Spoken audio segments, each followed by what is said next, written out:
Aplauze pentru Raluca și Bogdan, foarte tare. Aplauze pentru ei.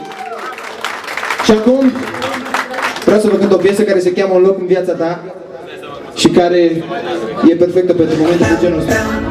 Și... Un loc în viața ta.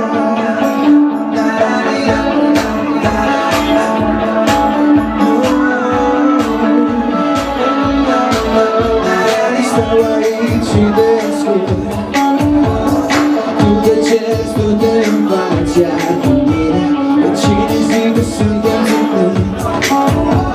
Dar mintea mea-și luată de mult, iubire. Nu plec nici dacă-ți spui că o să mă doare și oricât ai fi de rar. Baby, vreau un loc în viața ta. Un loc în viața ta. Baby, vreau un loc în viața ta. Să-ți vindec inima. Baby, vreau un loc în viața ta. Un loc în viața ta. Baby, vreau un loc în viața ta. Să-ți vindec inima. Nu înțeleg ce te agiți. Tu tăcești, tu te împaci, iar cu mine de cine zic că suntem zicniți. Dar mintea mea-și luată de mult, iubire. Nu plec nici dacă-mi spui că o să mă doare și oricât mai enervat. Baby, vreau un loc în viața ta.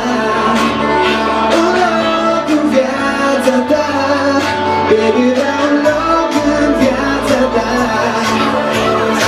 Și vreau să vă toată mânuțele sus.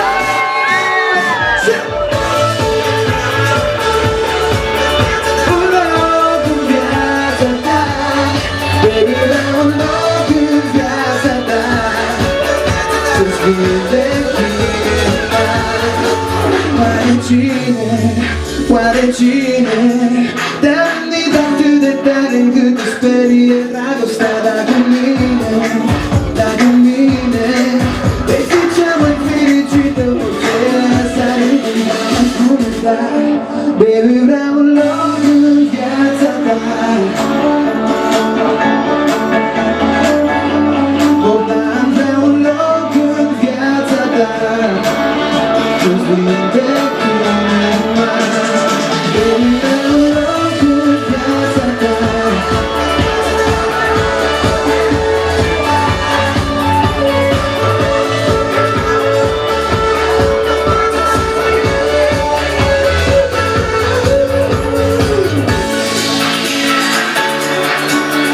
Să-ți vindec inima.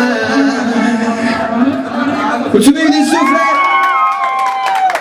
Ei bine, vreau să